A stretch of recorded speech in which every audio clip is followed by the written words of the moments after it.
ভাঙড়ে তৃণমূল নেতা খুনে গ্রেফতার আরও দুই। চন্দনেশ্বরে পুলিশের জালে রেজাউল মোল্লা।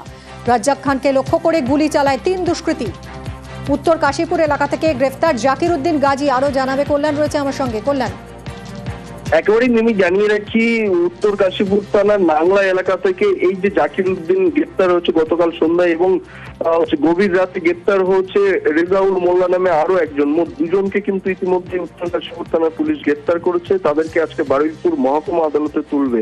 তবে পুলিশ সূত্রে যে খবর, এই যে জাকির উদ্দিনের নাম পাওয়া যাচ্ছে, এই জাকির উদ্দিন হচ্ছে কুখ্যাত ডাকাত। সে এর আগে 2বার জেলও খেটেছে, মোট 14 বছর সে জেল খেটেছে। তাকে হচ্ছে মোফাজ্জল, যে প্রথম তৃণমূল নেতা গ্রেপ্তার হয়েছিল এই খুনের কেসে, সেই কিন্তু যোগাযোগ করেছিল, এবং এই জাকির উদ্দিনই কিন্তু বন্দুক এবং চপার এনেছিল রাজ্জাক খানকে খুন করার জন্য। অন্যদিকে চন্দনেশ্বর এলাকা থেকে রাজ্জাক খানের যে খুন হয়েছিল, সেই ঘটনায় আরো যে অভিযুক্ত ছিল আজারউদ্দিন ঘনিষ্ঠ বলে ইতিমধ্যেই জানা যাচ্ছে পুলিশ সূত্রে যে খবর। রেজাউল মোল্লা, যার নাম ইতিমধ্যে উঠে এসে গ্রেপ্তার হয়েছে। রেজাউল মোল্লা চন্দনেশ্বরে গা ঢাকা দিয়েছিল গোপন ডেরায়। তার বাড়ি হচ্ছে পানাপুকুরে। সেও কিন্তু এই ঘটনায় প্রথম গুলি চালিয়েছিল রাজ্জাক খানকে। অর্থাৎ প্রথম রাজ্জাক খানকে যে গুলির ঘটনা ঘটেছিল, রাজ্জাক খানকে প্রথম গুলি চালিয়েছিল রেজাউল মোল্লা। তারপর একে একে মোট 3 জন গুলি চালিয়েছিল। পুলিশ ইতিমধ্যে গ্রেপ্তার করেছে। কোচবিহারের মাথাভাঙায় নতুন পাকা সেতু। কেদারহাট পঞ্চায়েতের ছোট কেশরি বাড়িতে নতুন সেতু। কানাডোবা নদীর উপর তৈরি হয়েছে নতুন সেতু। কথা বলবো রাজেশের সঙ্গে। রাজেশ, কতটা উপকৃত হলেন এলাকার মানুষ?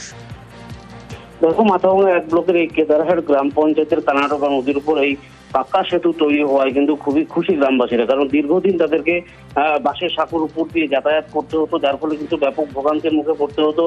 বর্ষায় সাঁকো ভেঙে যেত। এখন পাকা সেতু তৈরি হওয়ায় খুশি কেদারহাটবাসী। উত্তরবঙ্গ উন্নয়ন দপ্তরের পক্ষ থেকে কিন্তু এই সেতু তৈরি হয়েছে, তার ফলে গ্রামবাসীরা ধন্যবাদ জানিয়েছেন স্থানীয় প্রশাসনকে। ধন্যবাদ।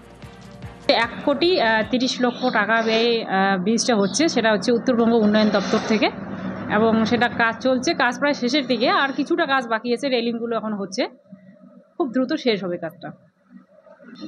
এই সেতুর ফলে ওখানকার তো ওই কেদারহাট জিপি তো আছেই, তার মধ্যে আমাদের গোপালপুর জিপি, বলতে গেলে মাথাভাঙা 1 ব্লকের যাতায়াতটা ভালোই হবে। কারণ ওখানে এতদিন ব্রিজ ছিল না, বাঁশের ব্রিজ ছিল, জল পেরিয়ে কাদা পেরিয়ে আসতো, বাঁশের ব্রিজ ভেসে যেত বর্ষার সময়।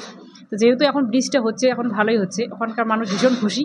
এই ব্রিজটা হলে তারা ভীষণ উপকার হবে, কারণ অনেক দূর রাস্তা পেরিয়ে তারা ভোট আসতে হচ্ছে।